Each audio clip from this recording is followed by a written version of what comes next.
Sir, I'm Cadet De La Peña Adrian and this is my video explanation. Master Station.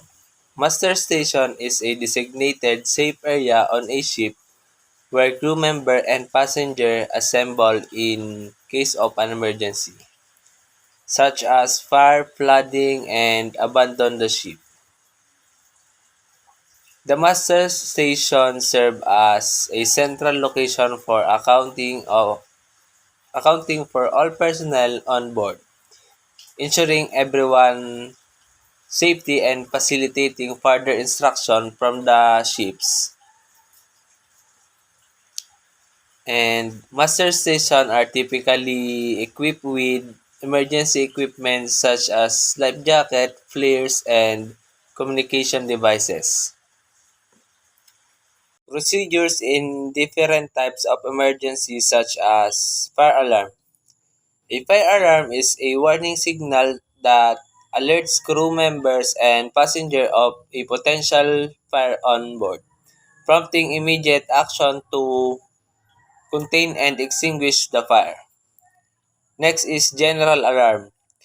A general alarm is that alerts all crew members and passengers of potential emergency such as a system failure or severe weather, requiring immediate attention and action.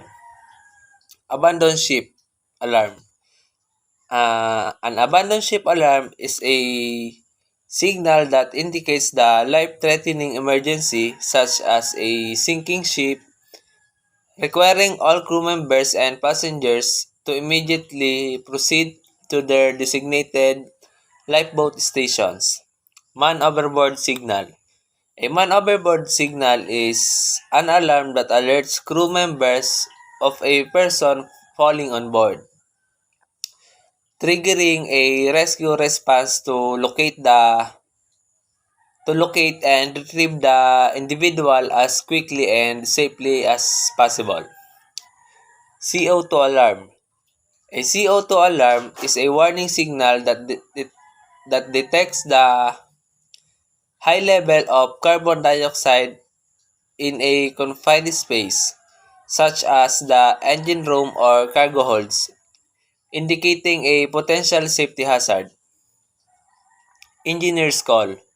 An engineer's call is a signal that alerts engineering personnel of a mechanical issue or system failure requiring their immediate attention and repair.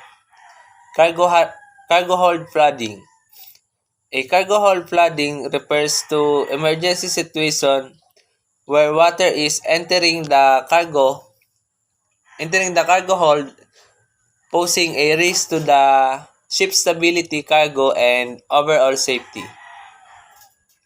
Pollution prevention. Pollution prevention refers to measures taken to prevent or minimize environmental pollution, such as oil spill or chemical leaks. In the event of an emergency or accident, engine room flooding. In engine room flooding is an emergency situation where water is entering the engine room, posing a risk the ship propulsion, electrical system, and overall safety. Importance of training and drills. Training and drills are crucial for preparing crew members and passengers to respond actively in emergency situations such as fire, abandoned ship scenarios, and medical emergencies. This experience helps to identify potential weaknesses and improve communication and enhance teamwork, ultimately reducing the risk of accidents and minimizing damage. By conducting regular training and drills, individuals can develop the necessary skills, knowledge, and confidence to respond quickly and decisively in high-pressure emergency situations. Thank you for watching.